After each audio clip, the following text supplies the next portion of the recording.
dal leen ak jàmm ci AGT News chaîne bi leen di jox xibaar yi wér te wóor abonné leen ngir dara bañ leen a raw.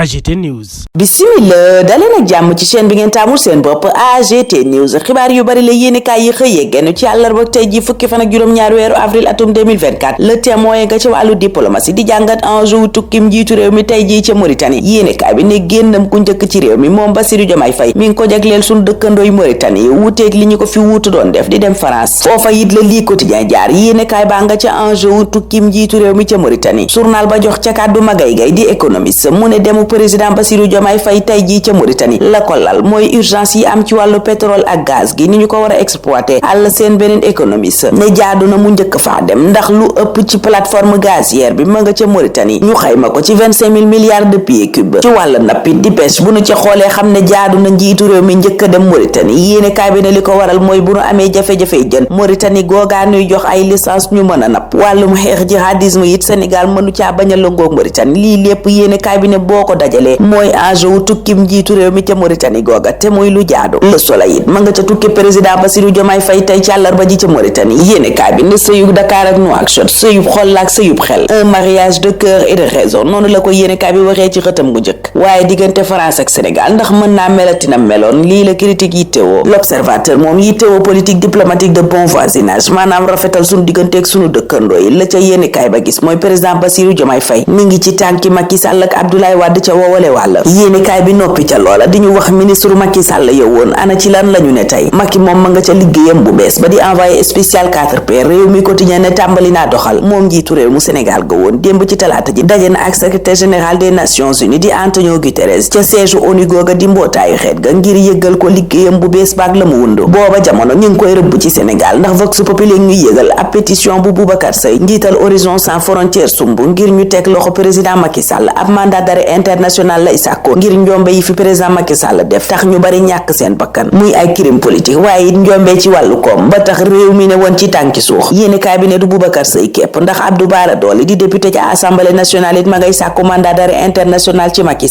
Sall mooma ma ngay wax li waral mu yàkkamtee woon a def amnistie bi li waral itam mu waxtaanoon ak Ousmane Sonko président Bassirou Diomaye Faye ma ngay indi it ay leeral moom député Abdou Bara Dolly ci li dox diggante Macky Sall ak Amadou Ba diggante boobaa yitteel sax la tribune miy laaj ana kana war moromam yéene kaay bi it di laaj naka la Amadou Ba daal jógee ci palaasu incontournable maanaam ki mënta ñàkk ba yegg si ci ki ñuy bañ a gis yéene kaay bi di indi ay leeral ci dàqum élection présidentielle beeg exploitation gaz bu Sénégal pétrole ak gaz booba laas di ñu yëgal ne président Bassirou Diomaye Faye dana ko waxtaanee ca Mauritanie ga mu jëm tey ji it Sud Quotidien di ñu yëgal ne conseil des ministres dana am gouvernement Ousmane Sonko bi tey lay tàmbali dëgg liggéeyam waral journal bi ne Sonko entre en action moom Ousmane Sonko lañu fekk ci xët ku njëkk Walf Quotidien yéene kaay bi gisal ko risque yu baree bari bokk ca déclaration de politique générale waaye itam motion de censure gu mën a am tukki ga président Bassirou Diomaye Faye amal ca Touba yéenekaay bi di Le Quotidien moom lay jàngat gis ca jéego yi ànd ak dal petit pas dans la sobriété la yéenekaay ba wax ca xëtam gu njëkk booba jamono ca xët gu njëkk Direct News ña nga ñu yëgal ni ab mission d'audit dem na ca AIBD yéenekaay ba ne Abdoulaye Dièye mel na ni ku nuy wër ndomba journal bi ne mission d'audit ba nu yóbbu ci aéroport international Blaise Diagne bu Diass lu ñu naslam dafa tombé rek ak calendrier wu corps de contrôle yi fi ak ñuy am tontu li yéenekaay bi ne li leer daal mooy daanu càmbar AIBD na mu jëndee action Yalas SA amoon ca société 2AS yéenekaay ba ne ñu bare ngi wax waxi fukki milliards ak ñaar ñeneen naan fukki milliards ak juróom-ñeent lañu ca def ñey audité aéroport bu Diass daanu ca indi ay leeral leneen lu ñu nar a indi ay leeral it mooy recrutement yu baree bari ya ñu ne man koy def te ay lanceur d'alerte jéebaane ko yéenekaay bi ne ñey audité aéroport international bu Diass itam daanu càmbar mbiram directrice générale ba ñu ne tabbuñu ko te muy lëmbee bërëb ba Ousmane Sonko moom booba jamono yéenekaay bi di source a yëgal ñu ne déglu na ñaari directeur général ci mbiram building administratif koppar yee ñu ca defoon ngir yeesal ko avenaaye waaye itam lakk ga fan la jóge yéenekaay bi ne